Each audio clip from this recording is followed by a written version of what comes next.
the first name because we've been friends now for 8 years again. And I've been extremely, extremely appreciative of everything that's happening in JBCN. And I've done a lot of teacher training there. I've given whatever support, little support I could, and every new idea is embraced and carried out. So I'm very, very honored that you are here, Ms. Chatterjee, and welcome, and over to you. Thank you very much, Kumi. My heartfelt regret that I couldn't be there in person today. However, I know that Ms. Smita and Ms. Anjali, who are there, will share some thoughts and ideas and certain things that are working very well in our school. We as a school believe that all the hard work in the classroom should be done by the learners. And we want to share some of the practices that have ensured that our learners take responsibility for their own journey of discovery, of innovation, of creativity, because that is the only way forward if we want them to take charge of the future. So, Smita and Anjali, over to you. I'm sure will carry the baton of JBCN forward very, very ably. Thank you.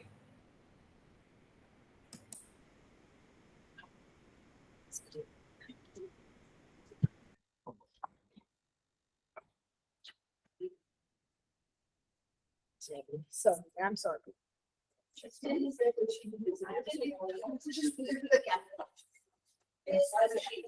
you have to stand there. I'm seeing now. Good morning, everyone. Is this fine? Good morning, everyone. Good morning. Good morning. Good morning. Thank you, ma'am, for giving this opportunity to both of us to be a part of this Global Citizenship Education Session 1. I would like to introduce myself as a member of JBCN. It's been 7 years in JBCN, and there was a lot of learning, happening there.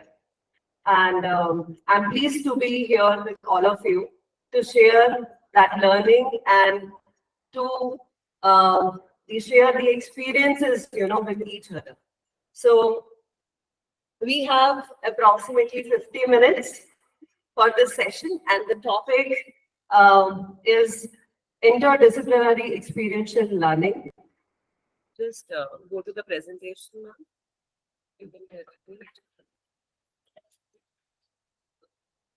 The teachers at the school have been using technocourses, and Anjali, who's a chemistry teacher, has a wonderful lesson plan. We've got teachers doing lesson plans of different subjects, and Anjali's got a lovely lesson plan on chemistry. Thank you, ma'am. Thank you. So we will cover up this topic, and then the flow will be, we have divided this topic into 2 parts. One is the transformative magic of experiential learning we all will discuss. And then we will have an open dialogue on interdisciplinary approach of teaching pedagogy. And then we have planned an experiential activity for all of you, because the topic itself is experiential learning. So there is, we should, feel the essence of this topic. So we have planned that activity, and then we will conclude. So that's a flow of the session.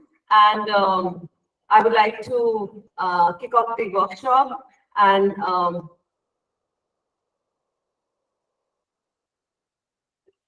change the slide.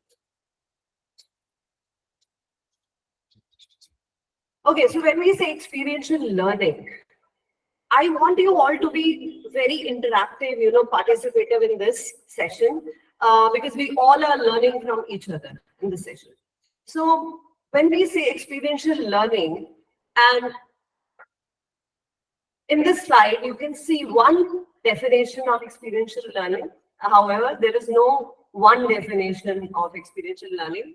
So it's about the learners learning by doing, engaging in real world activities, reflecting on their experiences, and applying their newfound knowledge and skills to solve problems and navigate challenges. So I would like to understand from some of you that which word you feel resonates exactly with you in this definition. If one or two, members can share. Application, okay. So whatever, theory we learn or whatever, experiences we gain, we would like to apply those experiences in solving the real world challenges we were discussing about, in the previous sessions. So we can apply over there on in others. Yes. Sorry. Learning by doing. So we have often seen our learners, the moment we say there is an activity, there is an active engagement, there is a focus, right? So yes, learning by doing, giving them hands-on experience. Real world challenges, real world activities. Yes. When they are involved, more active. When they are Exactly. So involvement, right? Their involvement is very, very important. So just a small example of science experiment. How many of you are science teachers? I just wanted to understand. Okay, so we have 2 science teachers there or math teachers. Okay, so Maybe some from the online. okay, some from the online also. So hello everyone.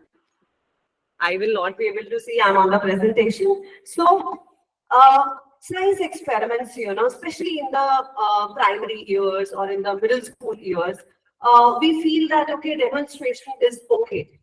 I mean, we don't need to give them hands-on experience because like in chemistry, they need to handle the burner heating experiments, which they will not be. You need to equip them first, right?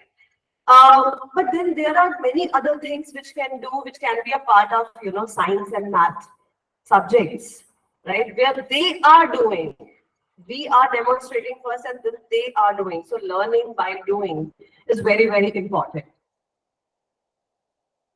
So these are some of the benefits, which I have mentioned in this slide.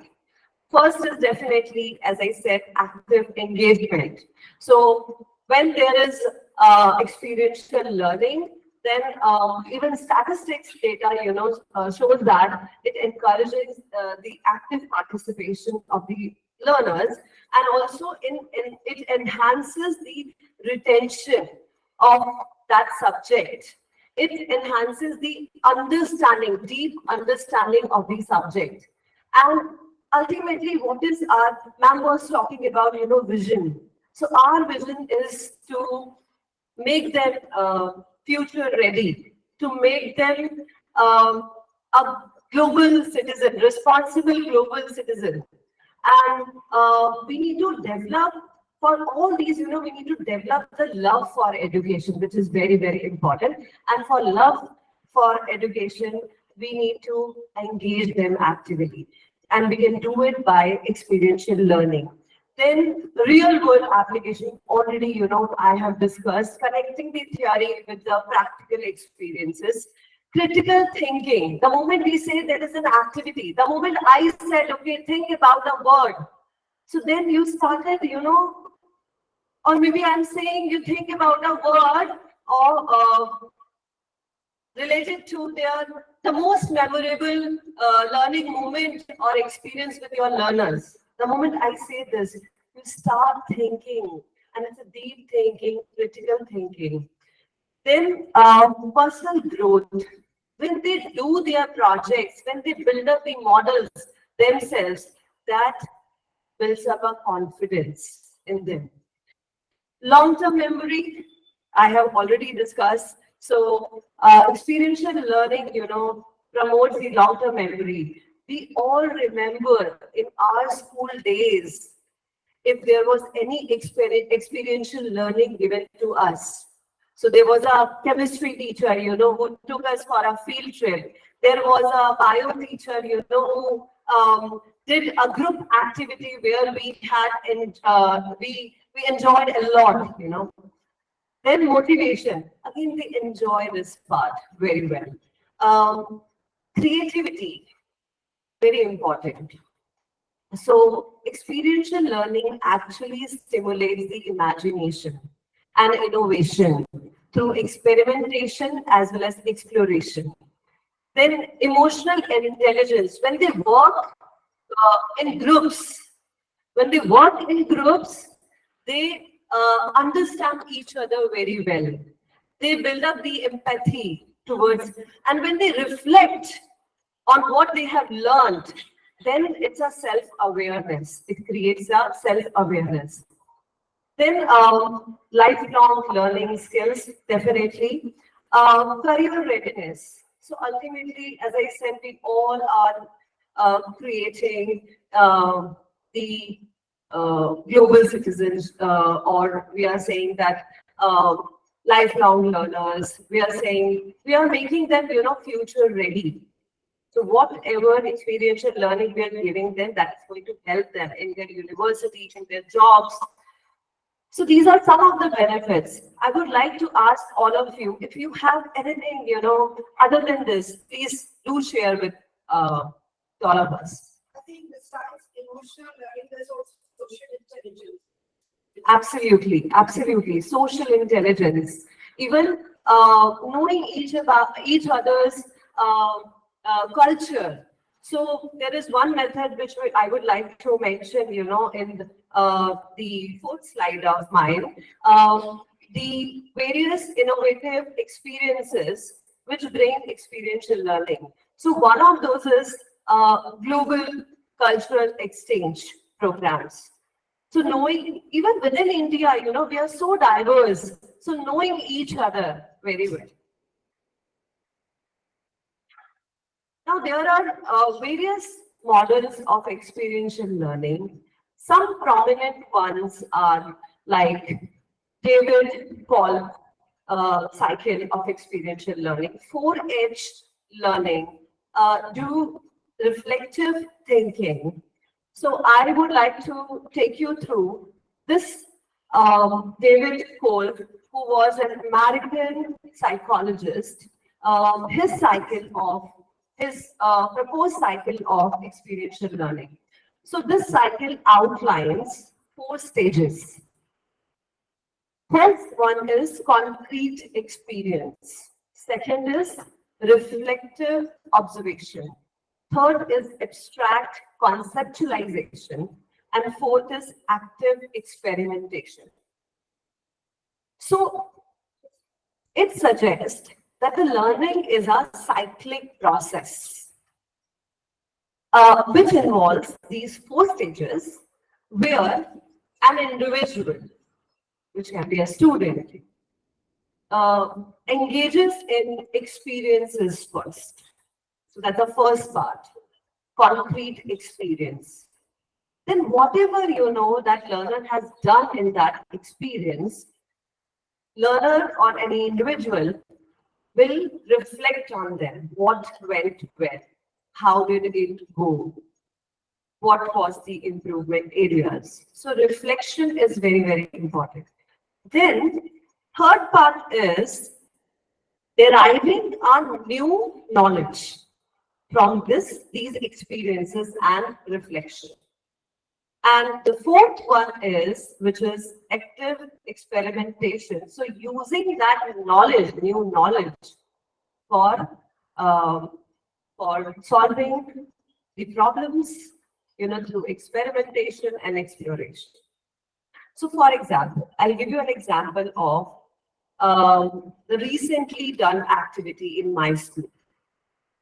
Rather, I want to give you many examples, but because we are short of time, so I'll give you 1 or 2 examples only. So we planned there was there was a topic in biology, food chains and food web. And then teacher thought to take the learners for a field trip to a forest. And then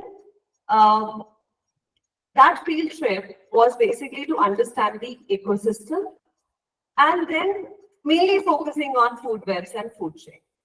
So learners went for the field trip and then they observed various organisms in their natural habitats, as well as they witnessed the interconnections between these organisms, these species, how they are interrelated, how they are interconnected.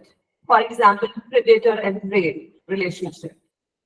And then when they came back, so that was concrete experience. The field trip was concrete experience.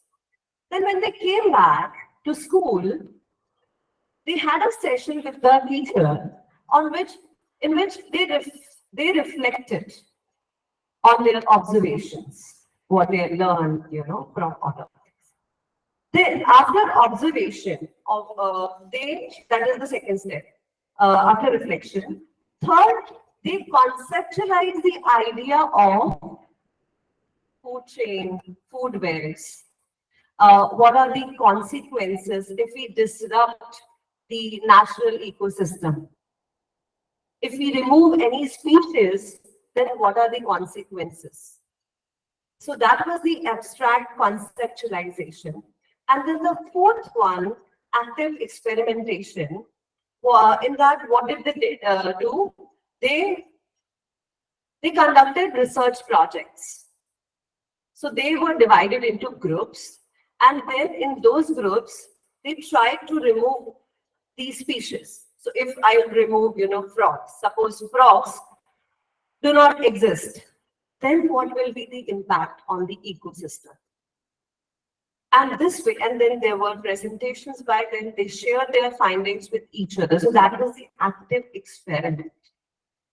And through this, they have gone through the experiential learning process.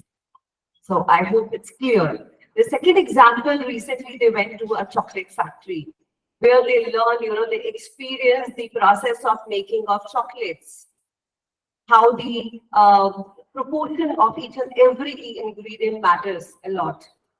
So then they applied that knowledge, they have gone through the same process, and ultimately they did the experimentation. They prepared some chocolates, at home with the available resources, right?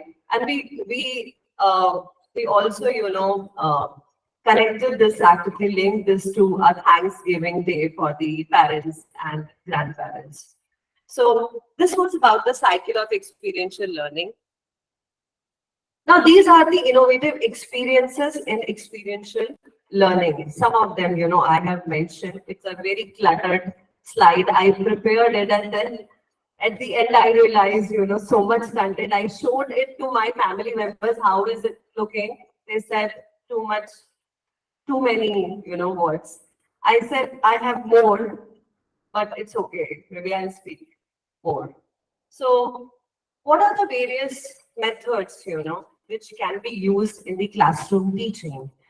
I'll discuss that with all of you. So one is project-based learning.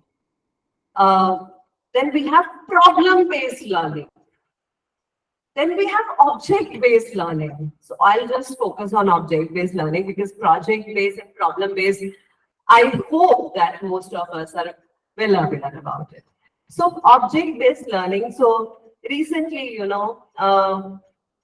have been doing it, but that we thought of, building a museum in our school, which will be having rich resources like currency, artifacts, historical documents, and we will be using these objects as a part of our classroom teaching. So object-based learning, maybe we can share some of the plans with all of you later. and how it is conducted, in the classroom. But it is a very interesting one, and children are actually, they enjoy with the learning. Then we have gamification. Through games, we can make it interesting. So then we all are in a technological world. So tech integration, simulations, apps, quizzes, we all have learned it during the COVID times. So I will again not focus on this. Then innovative challenges. So and makerspace, I would like to discuss these two. So you give them tools and materials, and then ask them, to get the expected outcome. Let them decide the methodology. Or maybe you give them tell them, you move around the school or move around the city, and find a problem area. And then once you understand the problem, you will be able to find a solution towards it. So this brings the innovation, in their projects.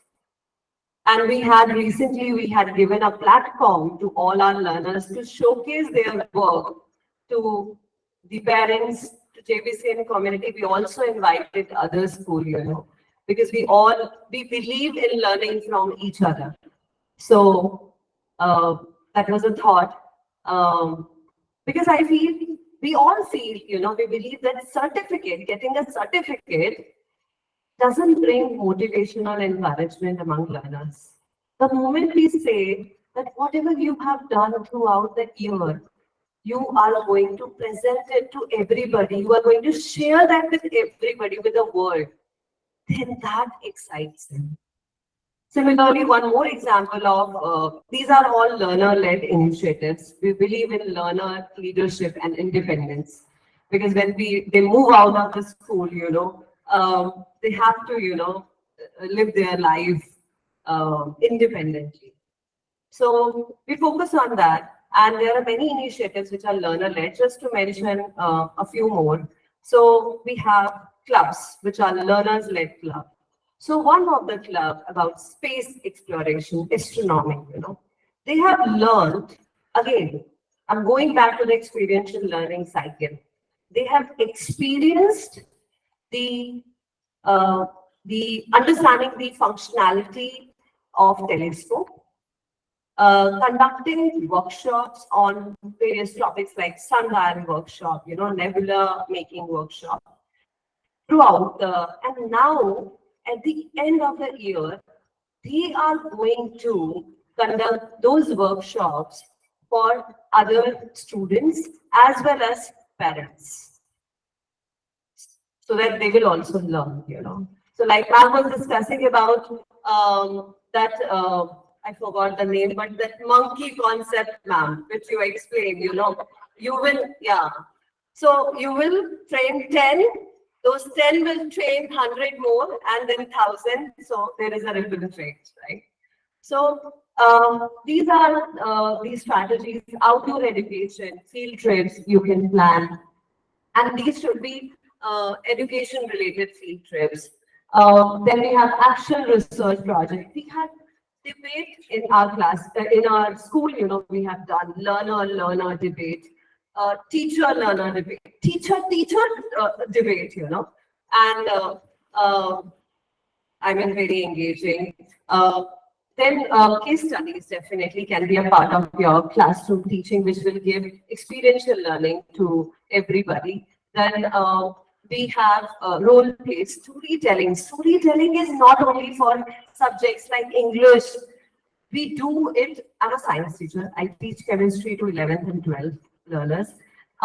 We do it in science also.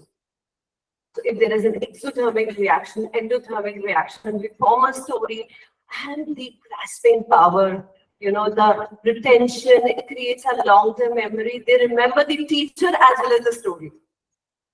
So storytelling. Then we have the hackathons, industry partnerships. So internship programs, recently we have done shadowing apprenticeship program for our grade 8 learners also. Global collaborations. So again, within India, we are collaborating. We have exchange program, but if we collaborate, outside India also, then they will gain those experiences. And again, we need to make them world ready, as I said. So these are the important for this. So these are some of the methods, to mention to all of you about experiential learning. Now, I'll hand over it to Ms. Smita. I think Ms. Smita, I could meet the expectation, right? Thank you. I'll come back, right? Yes, ma'am. In the morning, I read out that poem. Hi, everyone. In the morning, I read out the poem by Loris Malaguzzi, the founder of Emilio Reggio Schools. And I talked about the 100 languages. So what you saw, Smita, and what you saw Anjali talking about were the 100 languages. So obviously, it couldn't fit into this. When I talked about approaching learning from the viewpoint of the learner and saying, don't enter through my door, but I'm willing to enter through your door. You see how the teachers have actually done it. Another thing I wanted to also say before I invite you, Smita, is that I was invited to JBCN a while ago because they had this innovation exhibition. And I told my husband, I'll go for it. And I guess I'll be back in about 45 minutes. And that's what the principal told me, that I'll quickly take you through. Impossible. I got stuck for 4.5 hours. It was fascinating because the children came up with their own passion projects. I'll be talking about that as soon as Smita finishes. They came up with their own projects. They came up with a problem. They had solved the problem.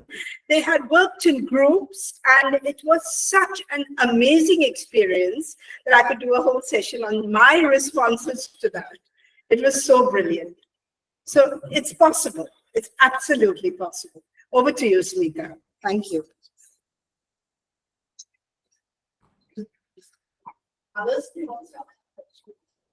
Good morning, everyone. Can I change the slide here? This one? Okay. So, better? Sometimes it feels to be short.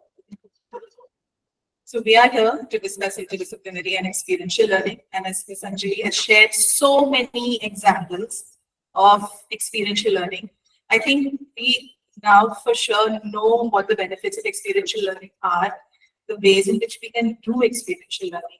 What I am trying to do here today is try and see how we can make this more purposeful and more meaningful. Okay, we know that there are so many ways in which you can engage and make experiences for our children. How do you ensure that you make them purposeful? Like Ms. Kumi shared in her session, don't lose track of your learning goal, don't lose track of content mastery. At the same time, have learners have a voice, right? Learner agency. So if you want, then we are nowhere saying that content is not the king. Content is the master. Content is the king. We have to give them the basics and we have to get them to learn those concepts. But how do you get them to learn it? In a way that is natural to them, that comes very organically to them. And we know for a fact, and there's so many studies and there's no debate about it, everybody saying it now, that children learn through play, through having fun, through going out, because the said how they connect so organically with nature. These are the ways that we have to bring into our classrooms in order to ensure that whatever you want them to absorb becomes more meaningful for them. And some ways in which we do it in our school, I would like to give you some examples. Maybe you could then take that and see if that could be applicable in your context, how you can do it in your context, in your schools. You don't understand anything until you learn it more than one way. Yeah. Any thoughts on this? Does anybody want to share? What does it mean to just maybe a couple of responses?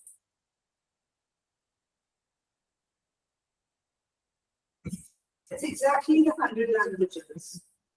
And it's also talking about how important sensorial learning is. Absolutely. I think, because what you learn through your senses, you're not likely to forget.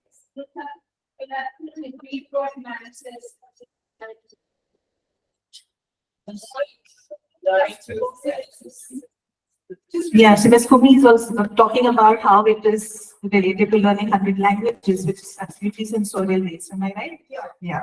So learning through your senses, of course, if you are going from one place to another, you know there is a route A, you're traveling every day by that route A.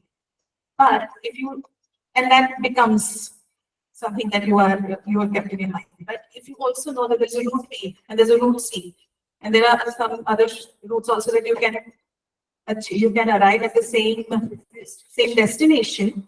When your mind start working in different ways and try to analyze and see which route might be the best, or which route you can take at what time of the day, or and then kind of see if there is something that can be workable based on what is suitable for your convenience, right? And at the same time, what that does to you is also you become open to your surroundings. You start learning more about your surroundings, right? I like cooking, so I know that for a fact in cooking. Because I am interested in it, because I have. So if I know there's one technique that I have learned about making this recipe, if I know 2-3 different ways, because as mothers, you want children to eat healthy food. So if I learn other ways in which I can make the same recipe in a healthier way, that opens up my thought process, right? Simply, it's the same process with the children. Exactly how it works for us works for them also, opening up as many routes and as many ways to reach a destination so that they can make those real life connections and learning becomes more authentic. I don't want to go through the definition, you can go through, but as the name suggests, interdisciplinary in itself means it involves two or more than two disciplines or broad areas of study or subject areas that the child can explore in a way that he or she integrates the knowledge from both those or more than two subject areas to come to a new understanding of that concept or that topic, right?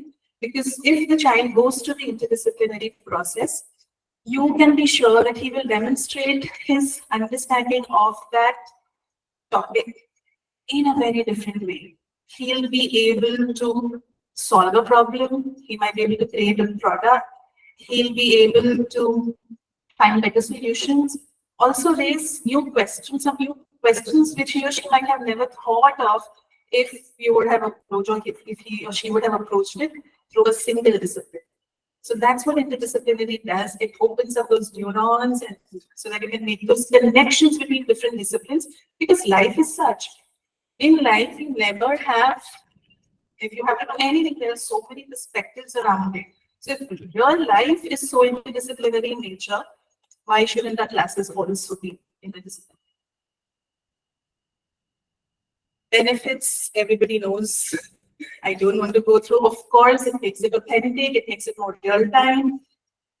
All the 21st century skills that you want them to learn happens through this process. It's highly engaging. The first and foremost thing that you will notice here is the kind of engagement that it will create in your classrooms. The kind of noise, I'm not even saying noise because it's good noise. It's chaos, but it's good chaos. It creates good chaos in your class, which is something that a teacher always looks for. Those good discussions, those tangible.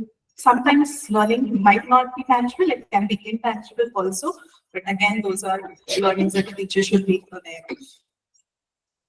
Opens doors to develop interest in a variety of content areas. He or she might not have been interested in a particular domain, maybe because of the way that it has been taught, or maybe because of a certain perception that the child has in his mind, but this can open doors for the child.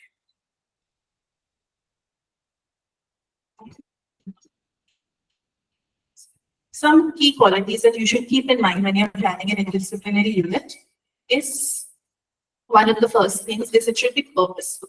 That means that when you are looking at the two or more disciplines that you want to integrate, they have to be authentic.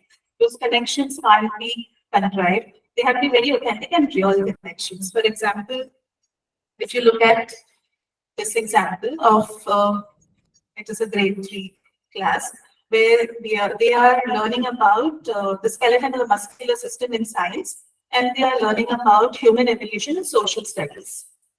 Now, previously we used to teach it separately. We used to teach the skeletal system in the science class, and we used to do human evolution in the social studies class. And we said, why are we losing this opportunity of combining those two disciplines and making it an interdisciplinary unit? But what we had to ensure here was make the learning goals so strong that you are not losing focus of any of the two disciplines. It should not happen that SS gets less relevance or importance in science or the other way around. Have to ensure that the objectives of both the disciplines that you want to achieve are achieved absolutely there. But look at the way engagement can be created, because now we are saying how can we demonstrate the changes in the structure of our bones that have influenced human evolution. So they're studying human evolution, but they're now also going to study it from the perspective of how the brain and the spine has evolved over the years. And then the presentation, because of course you have to test, they have to showcase it in some way so that you can have an assessment, and that's how they're going to showcase it through a timeline. This is what we decided. Okay, timeline displayed through mixed media art, again something that was achievable at their creativity level.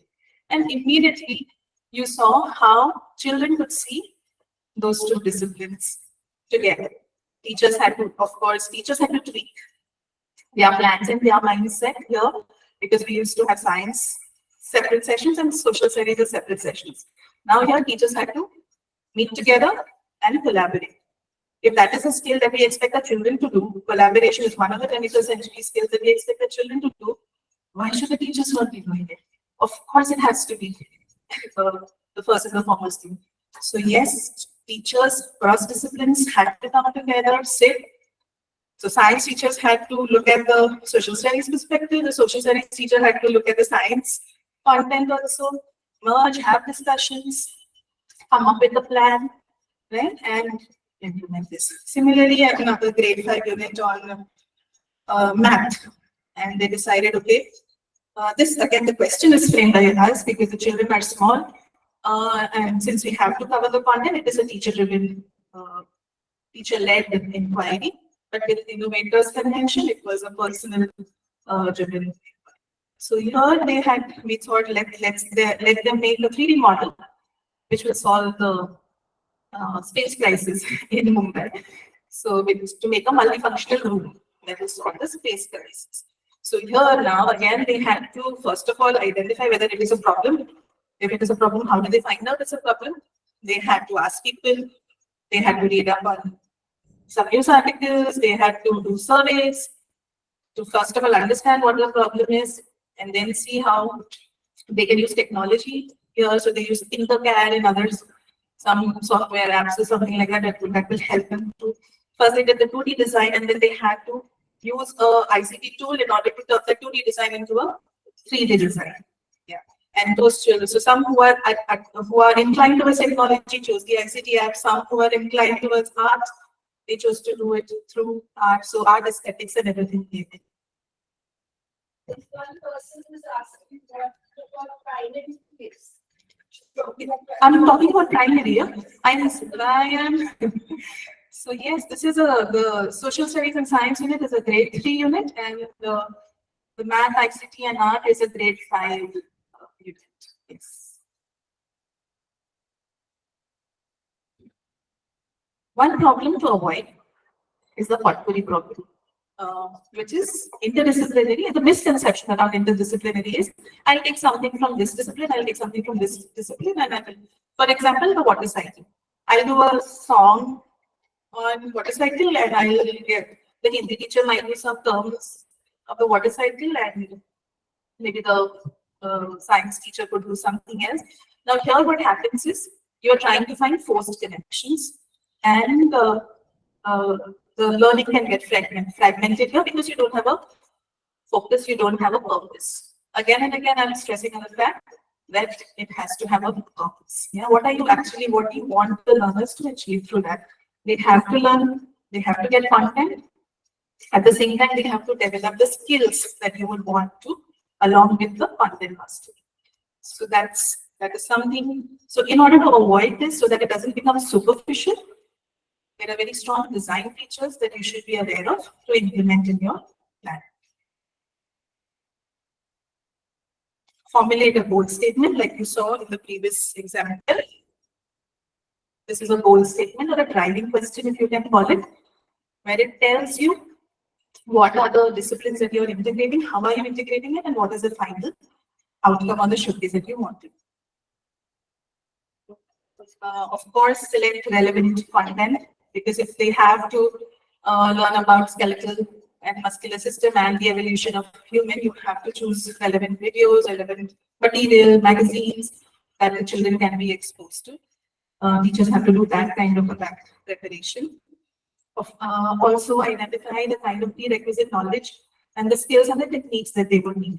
For example, I'll show you a grade 4 unit. Yeah. So here the children had to, this was a unit on science on light, shadows and sound. And they were doing freedom struggle, and they were learning about play scripts. Yeah. And in theatre art, they have had their theatre art sessions also. So now here they had to showcase their understanding of light, shadows, and sound through a shadow puppetry showcase. And here the skills that are getting added are they have to learn how to make puppets. They have to learn how to make shadow puppets. They have to learn how the principles of light and sound and shadow, yeah, they work. They have to know how light travels. So, of course, the scientific concepts have to be very, very clear. At the same time, they also have to learn to throw the sound, how sound works in terms of being at the backstage. How do you modulate your voice, pitch, frequency, volume, all that gets real-time application. It finds real-time application in your classroom.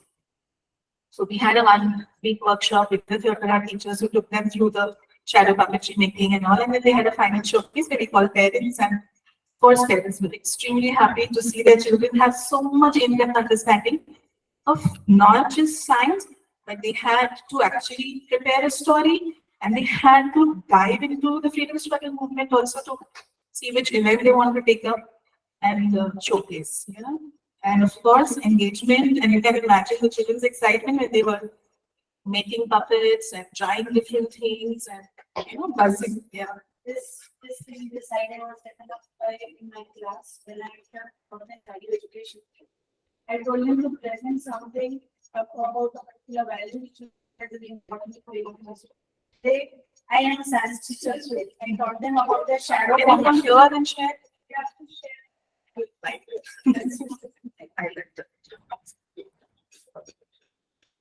This idea came out from my students only. I'm a science teacher too, and I teach value education also in my class 7. And I had told them, you come out with your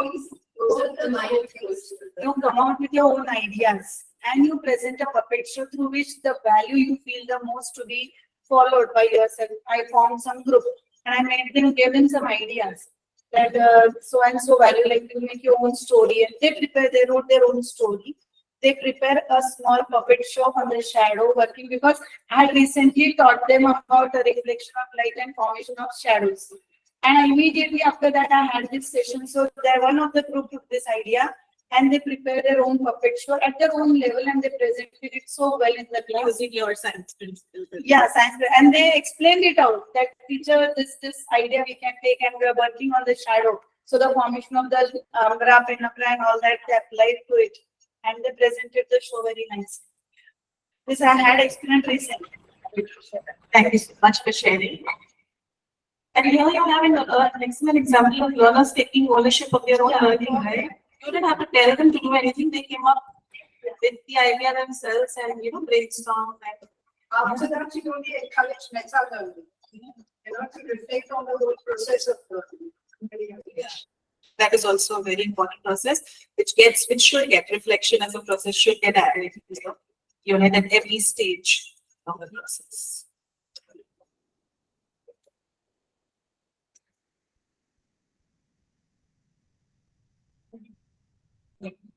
And how do we get there? So if you have formulated and designed a target question and a learning goal, how do you want the children to achieve it? What are those engagements and activities that you're going to plan for them?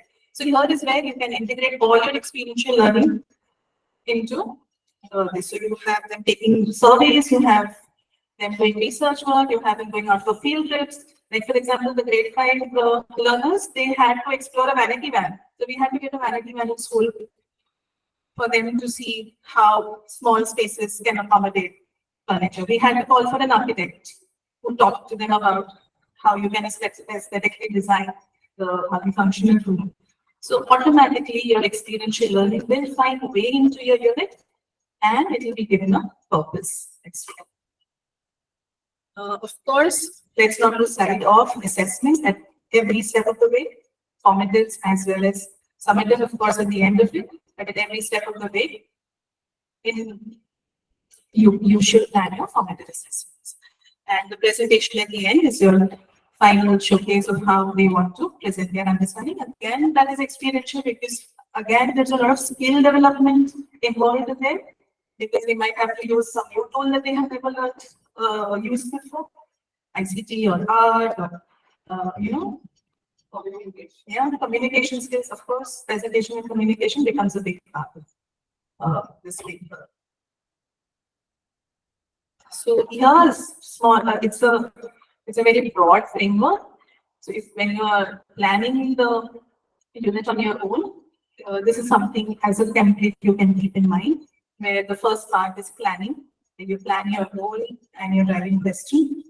You plan your relevant content and the resources that you want to provide, because you can't just let them, you can't just say, okay, now go to the World Wide Web or go to Google and search for your content. That's not how it works, right? It's a jungle out there. So you have to do guided research and you have to guide them through that process, right? So all those relevant resources and materials that are needed for the unit needs. You can have a kind of a folder that can be given. And then investigate, then again, in order for them to achieve the learning goal, what are all those activities and engagements that they have to go through? You can map that. So you also in your mind are very clear as to how my child is learning, how my child's learning journey is moving forward.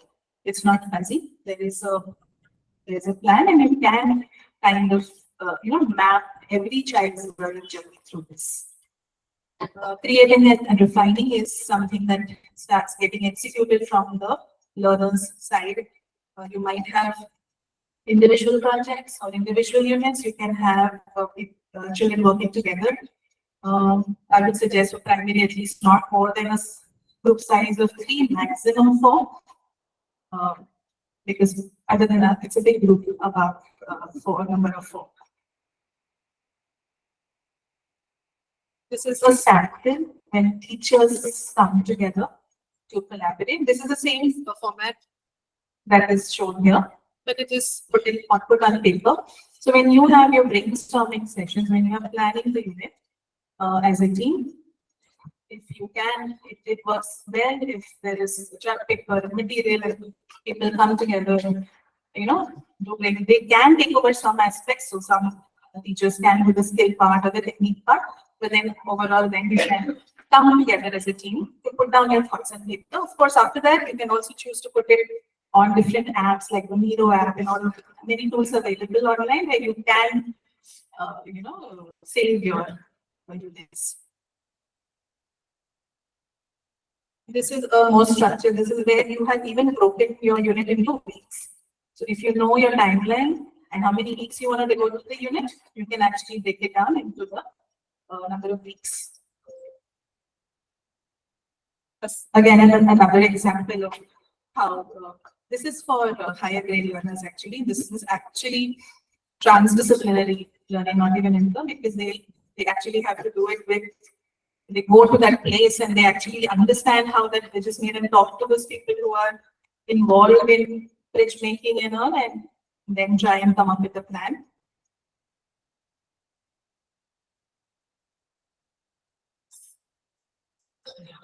This is the last slide, and I wanted to focus on this before we end, which is the role of teachers, how crucial the role of teachers is as active curriculum designers.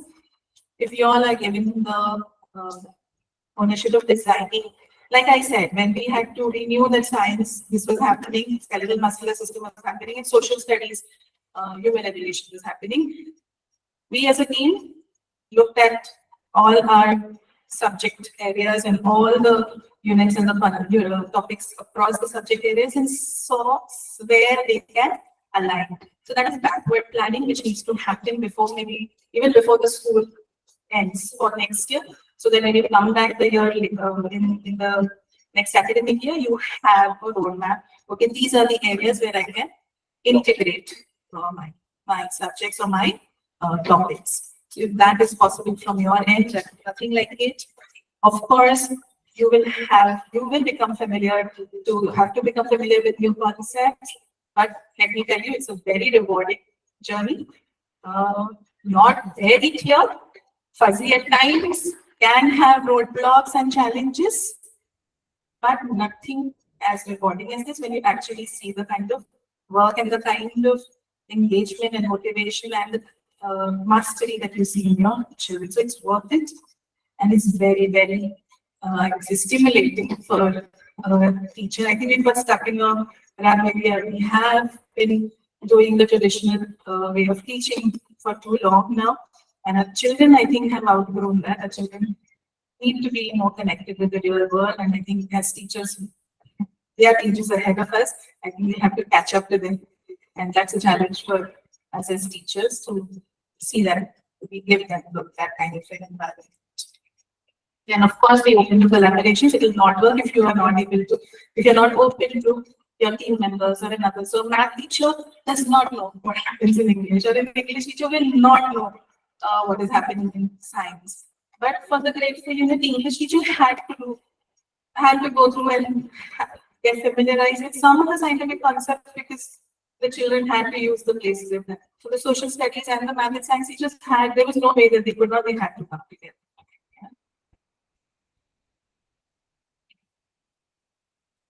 I think, yeah, I have come to the end of whatever I wanted to say, and if we have, I'll just show. So then this is something you can Bring it into your afternoon session.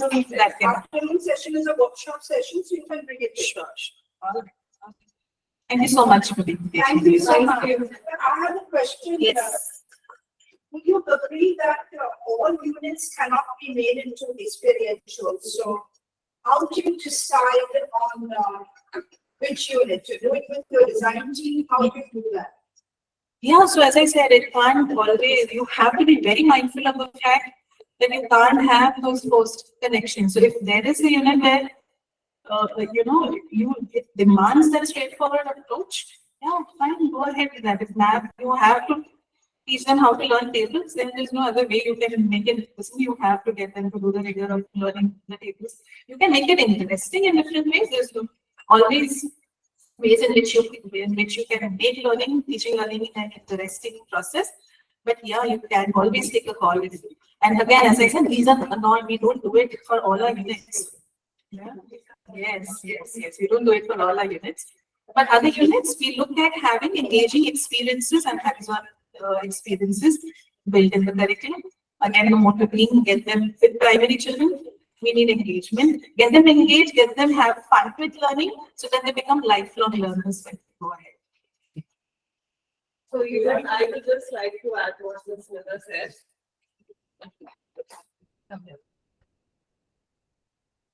So she has spoken about primary. I would like to speak about secondary and higher secondary. Where the syllabus is too vast, and the challenging. We have to complete the syllabus that are given within the limited time. So yes, we can't have, experiential learning for each and every topic. But then as a teacher in the beginning of the year, if we can plan, few topics where the experiential learning can be incorporated, that will be great. Some topics are getting project based also. Yes, yes, They are doing activity based. yes. Project based group activities within the class,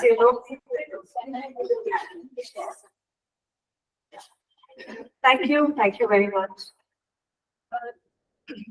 Just to share, some years ago, Father Jude, who was here in the morning, he had started experiential project-based learning in his school, Stanislaus, and he took it to the various other schools. And there was this one child who had done on the potholes of Mumbai.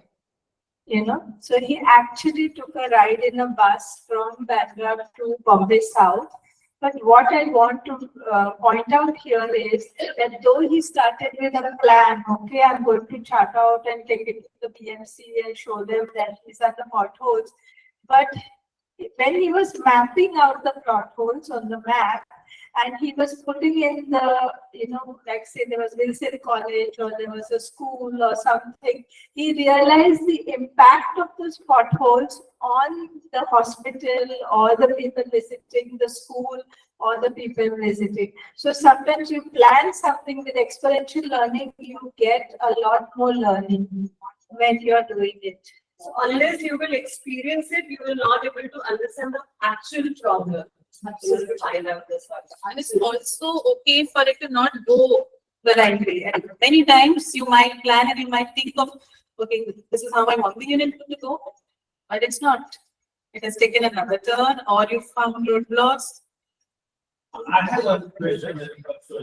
Because in my generation, we did not have. But how do you motivate a student who is passive in experiments?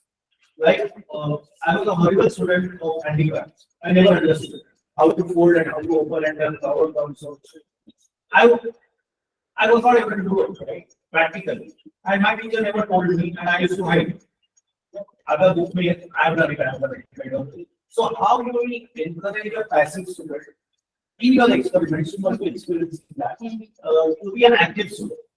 So me, want to take You can answer that. I think, as a teacher, you need to know what the child is interested in. So you might not have an interest. Is the teacher's job is not to get him interested. The teacher's job is to find out what his interests are, and then we use those interests to motivate. So, for example, I had a teacher who said that this child is not paying attention to science in my class, but he's extremely interested in Tintin and some other cartoon characters. So her next session, she incorporated cartoon characters in her class, and immediately she saw him extremely engaged in the class. So if the teacher is able to identify what is that roadblock and able to connect with the child at their level and see what can bring engagement from that child, direction can be. So understanding your learners is very, very important, and their interest areas. So what I was saying is, before you begin your subject, understanding the class, which you have got for this year, understanding the learners, their interest areas is very, very important. And I think this will help them in building up a rapport, a connection with your students. Once it is done, then everything will fall in place. Yeah, that's it. I just want to add to what the teachers have said. Brilliant. That was a very, very absorbing presentation, teachers. Thank you so much. To answer your question similarly, we do no longer ask the question, is Jane intelligent? We ask the question, is Jane or Ashok, in what way is Jane or Ashok intelligent? Therefore, next time, when we do multiple intelligences, I always tell the teachers, if you engage 5 intelligences, even in your straightforward standard classes, you have touched all students. And there are several demos. So next time session is going to be on thinking. So multiple intelligences, design thinking, and VTRs is what we are going to do next time. So you'll understand that better if at all you don't know it as yet. But like every student can't be good at everything. When I went to their expo, the innovation expo, I saw that some children were really very, very scientifically inclined. And they were the ones who had worked it all out. The others had written scripts on it. And very beautiful scripts. They had written poems. They had done images. So based on whether you have a visual intelligence or you have a kinesthetic intelligence, children are allowed to work in the way they feel comfortable. They're allowed to learn in the way they feel comfortable instead of imposing just one learning style on the students. So I think that is the amazing benefit of experiential learning. And I during the next session, we will be giving you lots of examples to clarify all this. So thank you very much. I just proceed now with a half-an-hour presentation. We'll delay the lunch break a little because Bittu Saigara told me he was not going to speak. And then he spoke. And I'm so glad he spoke. He asked me today, initially when I was planning, he said, I'm not going to speak. I'll just come, inaugurate and go. So I'm so glad he did this wonderful talk, but that has pushed the program back. So are you terribly hungry? Can you wait for half an hour more? Because then afternoon session, it will be very clear. We will talk about how you can get into groups, what kind of work you can do. So that's okay, teachers? You still love me? Yes, yes. Though I'm standing between you and your lunch. Okay. So I think that's someone's phone. Just press one. She said. Second one. She said. Yeah.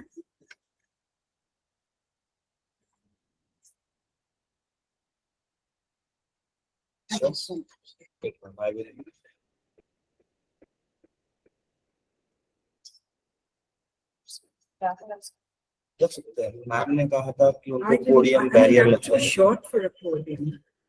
So They can't see. Okay, let's try.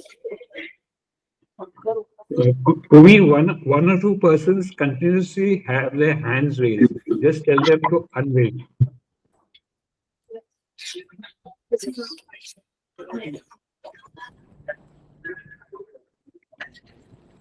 Belexa.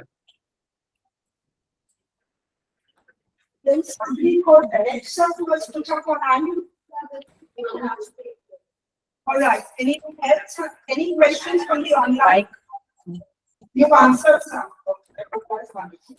Thank you. Thank you.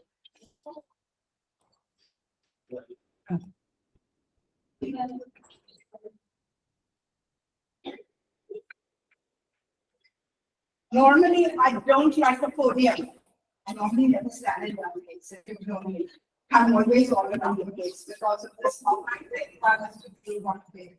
I feel that any kind of furniture between you and your friends creates a value. So I try to do away with that, but it's not good. I'll have to do it. Yeah.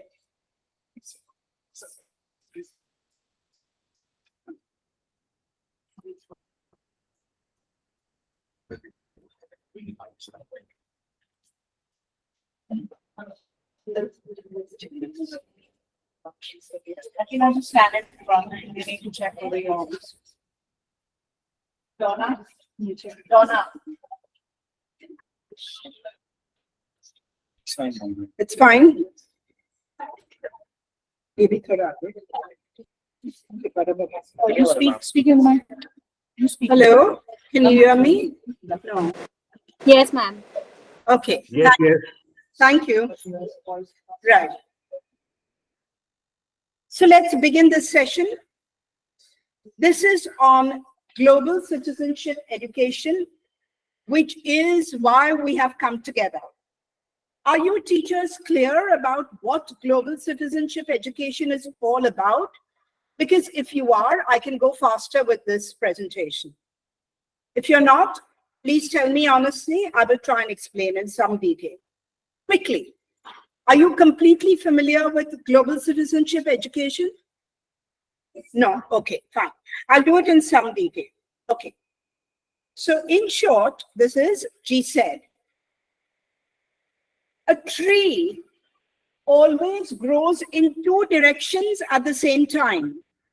And the root system is very much like the branch system. Metaphorically, the branch system represents your marks and your success, how well you've done. But if the root system, your reflection and the hard work that goes in, if that is not strong, then the tree will not endure. Okay? So as teachers, we need to ensure that we help students grow both gravitrophically as well as phototrophically, both ways. This is the primary aim of GCED. GCED has three domains of learning: cognitive, behavioral, and social emotional. When we are working, we have to ensure that all three are woven in. The sustainable goals, brilliant, interesting, they will become a reality when we are able to fuse all of these. UN has reduced them to just 5 verticals. The 5 verticals are planet, peace, partnerships, people, and prosperity. Put it differently, it's done this kind of horizontal, this diagram makes it clearer in some ways, but I don't think it's that rigid. So what we are doing is, every time we have a global citizenship meeting, we will be focusing on the planet issue, the first one, because it's the most glaring, the most demanding. I mean, none of it, the rest will exist if we don't really regard climate change and all as serious. So we're working with the planet issue also because our GTPS, our Global Tipping Point Summit in October 2023 was on that. And what we did in all the 3 days of the summit is we didn't invite people who would give us dry facts. We invited dancers, musicians, painters, filmmakers, stand-up comedians, sculptors, all the artists. How do we teach sustainability through the arts? All that material is there for you teachers on our website, gtps.forchange.org. And because you all are part of the consortium, you will have access to all that recorded material.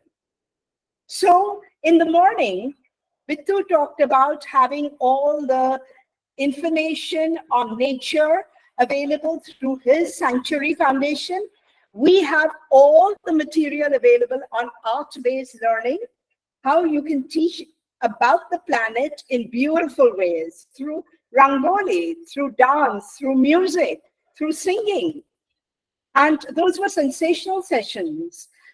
So we can do that. This entire year, we are going to focus on the planet. And just during the first break, I got to know from the Satsang Foundation that they are also very, very happy to assist us. We have the knowledge, we get the kids to work on it. They will provide us with support and the infrastructure. If there is plastic in the schools, they will advise us how the plastics can be disposed of in eco-friendly ways, and so on and so forth. So it's amazing, you see. I haven't talked about that earlier, but these kind of collaborations come in, and I'm very grateful for that. So we will take on this entire year, we will take on the planet vertical. And we are having 3 workshops like this in Cuttack. We are having 3 online sessions to only handhold and assist you in case you have any difficulties.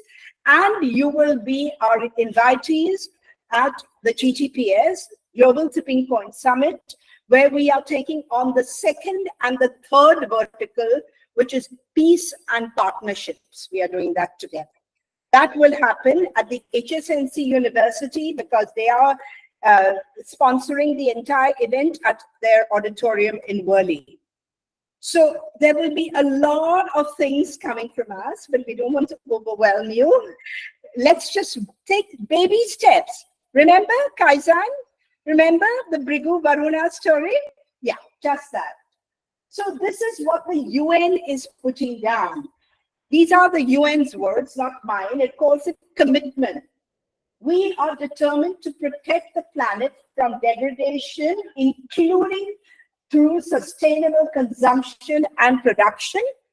All right, so sustainability, managing its natural resources and taking urgent action on climate change so that it can support the needs of the present and future generations.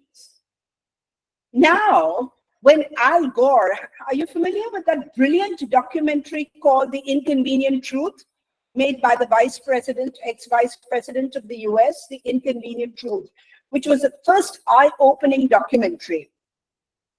At that time, he said it's a moral issue, but now it's become a survival issue. Our planet Earth, has seen 5 mass extinctions. And if we don't smarten up, I'm not being a doomsday prophetess, if we don't smarten up, this could well be the 6th. So the entire onus is on us and our future generations. So now it's no longer a political issue, a moral issue, or anything. It's a survival issue. We either shape up or ship out from planet Earth. No third option. So we need to begin respecting. Now, this is something I'm saying at all my talks. We should stop talking about human rights. We should talk about living rights. Because every sentient being has a right to be. As Bittu was talking in the morning and telling us that even a cockroach, most of us regard it as a nuisance, but even a cockroach has a function in the ecological chain. So begin respecting the living rights of all living beings rather than only human rights, when you only put the human at the center. And shift, very importantly, from a want-based to a need-based approach to consumption. How many clothes do we actually need? I mean, there was this old Hindi movie of Manoj Kumar where he talked about roti kapra makan. But today we said, no, iPhone comes first on the list, or our phone comes first on the list. Has it really? We created a project called A Screen-Free Sunday with kids. That's another story. But we think everything is essential now. Did our ancestors not sweat? But did they all have ACs everywhere? Today, if you ask a kid, would you like to go to that class? Would you like to go to that coaching class? A kid will say, AC hai? First question. So we have created a lot of wants in our children. And we've forgotten the needs. The needs are very, very few. The wants are endless. I was a little girl, very, very tiny. I was 5 to 6 years old when my grandparents, they left Pakistan and they came to India during the partition. And they lost everything there. And we were extremely poor. So I used to go to a school for affluent children and very, very rich children in Wharton Road. And they used to have all the goodies, and I would have my bread with disgusting tasting 15 paise butter and sugar on it. And I was laughed at for it. And I used to feel horrible about it. And every day my grandmother would take me to the beach. And at the end of it, she would say, we'll see the shopping windows and go home. So the shopping windows were very attractive to me as a youngster. One day I got mad at her and I said, why can't we buy all these things like other normal children in my school? And my grandmother was extremely wise. She said, if there is a single thing here, which if you don't have, you'll die, I'll buy it right now. And I didn't find. I didn't find in that shopping window a single thing which if I did not have, I would die. And that's when, at the age of 6, she taught me the difference between need-based and want-based. Today, our wants are endless. So the opulent society in which we live is creating this kind of imbalance to a very, very large extent. So during one of our GGPS, the second GGPS, we had this brilliant artist from the Aurobindo Ashram called Trupti Doshi. And she has received award after award for designing net zero buildings, where there is net zero energy, net zero water, net zero carbon, net zero waste. And of course, she has done a brilliant talk with us, which you can access on our GGPS website. He would say that, what can I really do? Am I not that small? And I'd like to illustrate that with the story of the hummingbird and the jaguar. This is a beautiful Native American story. That once upon a time, there was a horrible forest fire, and the animals were running helter-skelter. The jaguar was running away from the fire, but he saw the little hummingbird going in the opposite direction. And he said, why are you going back and forth, back and forth? And the hummingbird said, because I'm getting a little water from the lake to douse the fire. And the jaguar said, you stupid thing. You think that with those little dots of water, you will be able to douse the fire? But the hummingbird did not. They completely disregarded what the jaguar said and went on. And then the story goes that the gods took pity on the hummingbird, and it poured and poured and poured, and the fire was doused. So teachers, if we can all be like the hummingbird, little bit, that's all. And then the overall satisfaction that we are working for the greater good. How will you do this? These are suggestions, and particularly teachers, I would like you to agree or disagree with this. What I'm suggesting is that in order to teach sustainability, we could have something like a happiness class for primary children at the end of the day, particularly at the end of the day when they are tired and whatever. We keep our focus on teaching about the planet. During the first semester, our dance and music and art and drama teachers could collaborate with parents. Free the teacher, collaborate with parents to cater to their interests. So the children are free to choose whether they want to do a painting class or they want to do a drama class, and the parents largely conduct it. But keeping the focus on planet. So again, as Anjali and Smita were saying, all this requires careful planning. Then during the second semester, we could have interest-based things, and the classes could be pet care. Many of them love pets. Children want pets at home, but they don't know what pet care really involves. So pet care, caring for birds, caring for fish and life underwater, kitchen gardening, waste management. Here you are not imposing something on the child. You're saying, you can audit this class, audit that class, see what interests you, and then you choose what you want to work on for the rest of the semester. So this is one suggestion for the little ones. Once they are a little grown up at the higher levels, we could have something like passion projects, which emerge from internships. Like if, for instance, I have a passion for fish or for gardening, whatever it be, then I am free to go and intern with an amazing Mali or with anyone else based on my level of interest in that particular area. So that could be just one project done for the whole year by a single student. You could also have assigned projects later. And at our school in Sadum, People Grove School, I'm working this out, passion projects and assigned projects.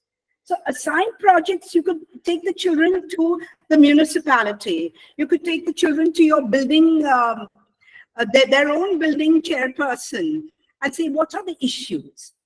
And then take that up as an assignment and problem solve using design thinking or whatever, and perhaps even get paid for it. But more importantly, solve the problem in a very, very concrete way, which is experiential learning at its best. If you have a garbage can outside, what do you do about it? There's no other place. Problem solve. So these are the two kinds of projects that are possible: passion projects and assigned projects. And then importantly, as again Smita and Anjali said, sharing all this with the larger community. Again, the problem here is Hindustan Time gives prizes to the school. What are these prizes? You know, you and I know, for 10,000 rupees you can buy them. Let's be honest. So these prizes should be done away with. It's self-rewarding. It's self-motivating. That is what we should aim for. Do you find, teachers, do you find these ideas practical? Do you think you could try them out? Just one. And this period means you are free to do your work at that time. You are not going to get involved in it. But you're going to invite parents, you're going to invite the community. Somebody's interested in pottery, invite the Kumbhar. They'll also learn to respect the Kumbhar. Now, if you want to do it, if you want to do this constantly, then on a daily basis, from the foundational years to high level, the planet vertical can be woven into regular teaching learning with the consciousness changing process of technopoiesis. And in the next few minutes, I'll very, very quickly introduce you to that, because it nurtures the head, the heart, and the hand, all three of them. Next. Very quickly, this is not going to take long, just 5 to 7 minutes maybe. This is important. We are no longer talking about multiple intelligences. This is a new paradigm of intelligence. We don't only want IQ. We want VQ, which is visionary intelligence, EQ, which is emotional intelligence, CQ, which is cultural intelligence, very, very important in a war-torn world, PQ, which is practical intelligence, NQ, which is moral intelligence, and at the center, holding them together, is spiritual intelligence, which is the highest intelligence. I've written a lot about spiritual intelligence, not religion. It doesn't have to do with any religion, but it is looking at the larger picture, which brings people and things together. Okay, so this is the first presentation. Yeah. Let's go to the next.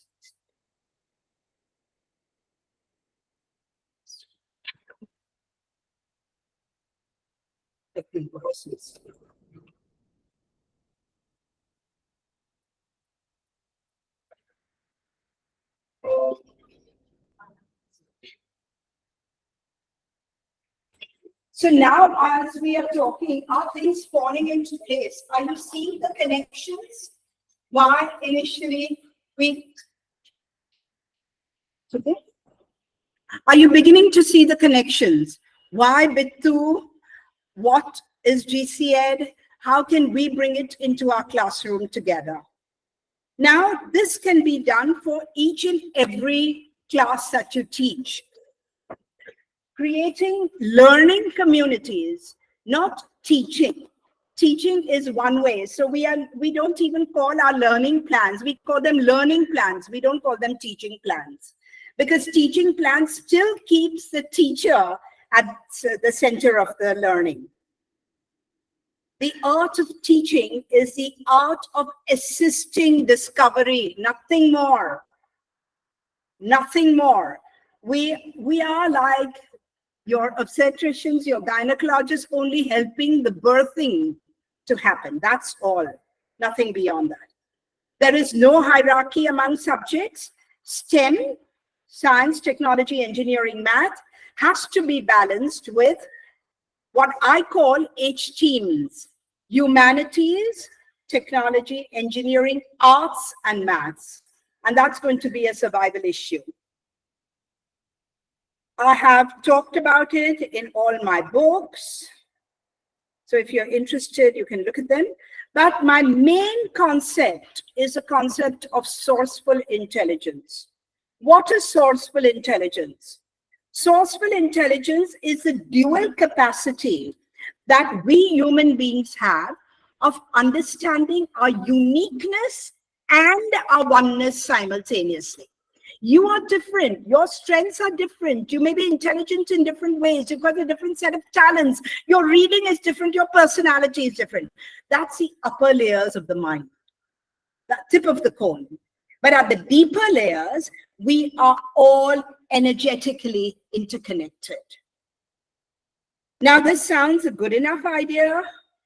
It's extremely important. You will also agree with me to move the learners from a self versus other to a self and other to an all is self consciousness. And whether it's Jiddu Krishnamurti or Rabindranath Tagore, all have to, and now more recently, Sir Ken Robinson. Anyone here knows Ken Robinson? Sir Ken Robinson, Yuval Harari. They're all talking about education as bringing about a change in consciousness, the need for that. There are pros and cons of each of the stage. For instance, self versus other encourages you to develop individual intelligence. So if you are skilled in math, of course, that is very vital. That's your USP, isn't it? But it locks us into a competitive state. Versus me versus you. The next is self and other. It encourages cooperation and the creation of connection cultures, which I've been talking about. And the other, but the problem is the other is still perceived as separate. When you come to an all is self-consciousness, it encourages the idea of the implicate order under the explicate order. Very simply put, the table, the chair, you, me, we all appear separate at the level of the explicate order. But at the deeper, energetic, scientific level, we are all energetically connected by one consciousness. Whether you call that Advaita, Sufism talks about it, Zen talks about it, all the higher forms of religion talk about it. But usually we get stuck to the lower forms of rituals and symbols. So self versus other is what strangely Einstein propagated, because he talked about us observing a universe already in place. But his colleague at Princeton, John Wheeler, he talks about a participatory relationship with nature and the cosmos. What is this participatory relationship? Very simply put, energy can manifest as a wave or as a particle, depending on the consciousness of the observer. Why are these self-help books so powerful? Because you create your reality, and scientists are valorizing this. The third, I've already spoken about. David Bohm, he's talking about the all is self-consciousness when he's talking about one consciousness pervading everything. In 2023, 2022, the Nobel Prize was given to these three scientists for actually proving particle entanglement, which is, very briefly put, this idea that you, I, the table, the chair, the universe. Carl Sagan, the brilliant astrophysicist, puts it so beautifully. He said, we are all made of stardust. And it's true. Not only the 5 elements, but we are all made of stardust. So this is a divine matrix. We are part of a divine, this is a beautiful quotation from the astrophysicist Greg Braden in his brilliant book called The Divine Matrix. And those of you are interested, he even has a podcast and several things on YouTube. So again and again, this is reinforcing the idea that we are all energetically one.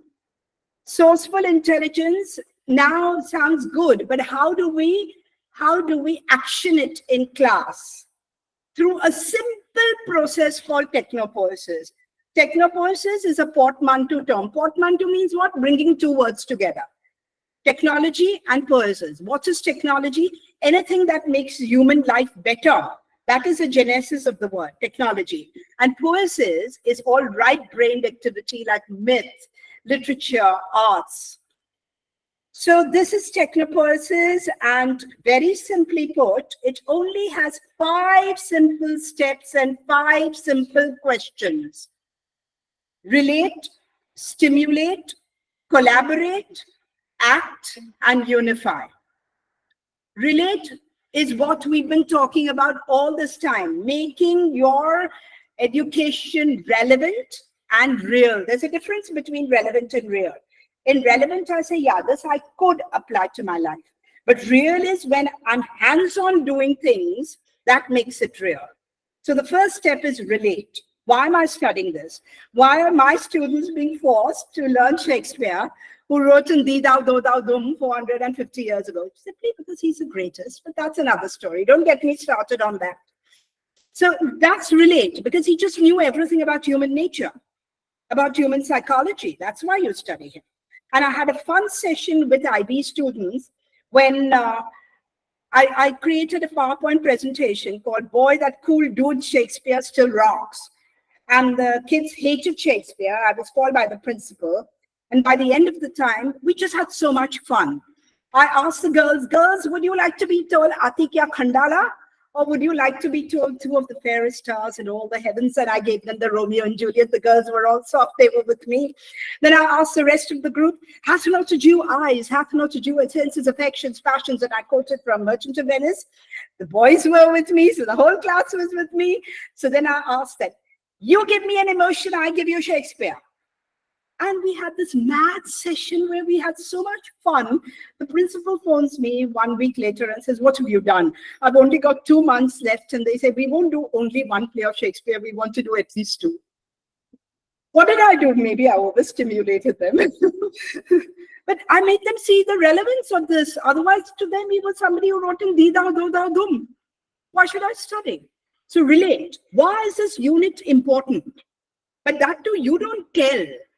You get it from them through thinking, experiments, quotations, pictures, whatever. It's a very flexible process. The next is stimulate, where you stimulate learners, what we talked about, with different configurations of intelligence. So that is what we will be doing during these sessions. These will still work on the individual capacities. Now we move to self and other. Collaborate, and we've been talking so much about collaboration, but also make it transdisciplinary, interdisciplinary, as a teacher so brilliantly demonstrated. Then act. If something is relatable, then you will act on it, as the students do when they are presenting their findings. And finally, the last stage gets left out, which is unify. And what is this unify? You have to bring them to an awareness of oneness. Now, a lot of teachers sitting here have already done these technopoesis. My Learning Space Foundation, our rural partner in Vikramgarh, Ganesh Puri, they've been doing it for years now, and they are even teaching it. And Vaibhavi has made a wonderful video in Marathi, and this book is also translated into Marathi by their foundation. They really hosted the whole thing.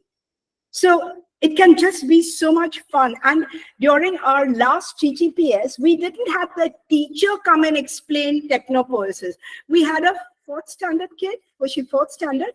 Yeah. So we had a 4th standard girl explain teachers this process of technopoesis. So literally and metaphorically, it's child's play. Are you okay? Are you with me? Okay. It's really easy. And how do you do that? So you do it with 5 simple questions. Why should this be learned? How does this connect with their lives? Okay, so that makes it relevant and real. Next, how can we stimulate learners with different learning styles and inspire learners to take an interest in the topic? So that is personalized learning. Third, collaborate. What can we do to encourage preferably transdisciplinary research through group activity? Okay, collaborate. Act. How can learners be led to act on the basis of their learning? Otherwise, their learning is useless. Finally, unify. How can learners be led to think in inclusive ways and experience oneness? It's as simple as that, teachers. Now, sorry, I love walking around. So what you do now, we'll break for lunch. After that, you will gather here. We'll get into groups, even the online participants. We'll tell you how to go about it. And we will actually create these lesson plans. You choose a topic, but you keep planet as your vertical. So in whatever you teach, how are you going to bring in awareness of sustainability or the planet vertical? It's as simple as that. Then we discuss it and we end the day with a Q&A. Okay, so thank you very much and enjoy your lunch, and we'll see you back soon. Can we meet by 2? Is it possible? Yeah, let's meet at 2. Or if you're ready earlier, I'm ready. Okay, and enjoy the lunch. Thank you.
Hello. Please, you want to say something? Sure, please. Abhinay.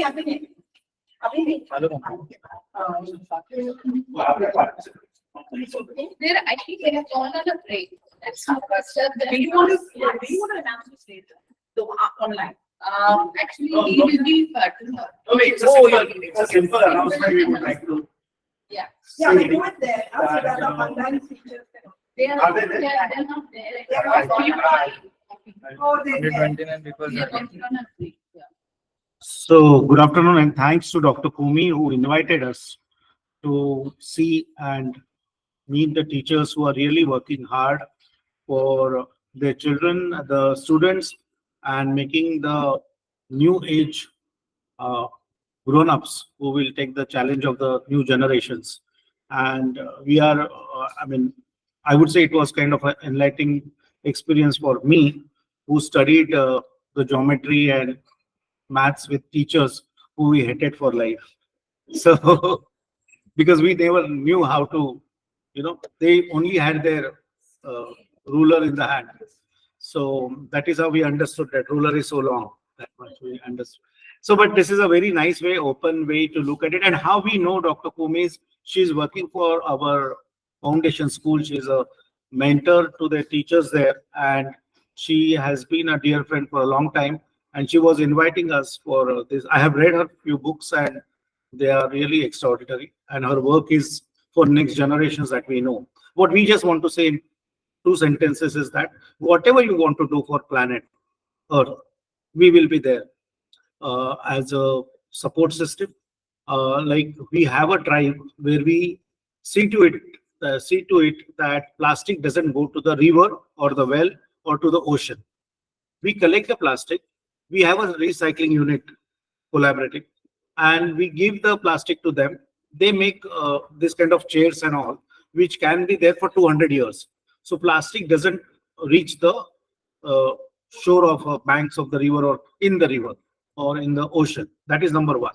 Number two, we also plant trees like Ganesh Puri, Vajreshwari, Vikramgarh. We do desilt the lakes. Maharashtra and all over India, there are a lot of lakes, but there is a lot of silt in the lake. We remove that silt, so the cubic water which is stored by the new capacity of the lake is higher, and it enriches the water body of the surrounding areas, and people get borewell also gets water. So that is our second thing. And tree plantation we do everywhere. So we will only sponsor the seeds, we'll only sponsor the trees. Our volunteers will come and help your students to plant the trees. So these are our 3, 4 initiatives. Of course, peace, we follow Satsang Foundation, and our founder member, Shri M, has been awarded Padma Bhushan for his walk for peace and harmony. In 2015 and 16, he walked 7,500 kilometers from Kanyakumari to Kashmir. So interfaith harmony is something which is very, very near to us. We want next generation to not to fight in the name of any cult or a religion. So as she's saying, oneness. So we work there also. We show them different films by which we create that uh, interfaith harmony. So we are always there to take this seed what she's planting in your hearts and help you out to be successful in on the ground. So we will leave our contacts. Mrs. Prachi Joshi is also working. We also, I'll just take 1 minute more. We started teaching yoga in Mumbai jails, you know, for them to have, sanctity in their thoughts, and because there's a lot of radicalization happens there. After that, now we have started plastic mukt jail. So all plastic they gather and they give it to us. We also teach them skills, computer skills, beautician skills, tailoring skills. So once they are out of the jail, they will that person will be a nice human being, and he will not go to those groups. And she heads all those activities in Mumbai. So she is also from she was in Bombay Scottish for a long, long time. So we are there to help you. We can you can take our contacts from Dr. Kumi, and whatever is your dream, Dr. Kumi, we are the workers on the ground. We will help you out with the help of these teachers. So thank you.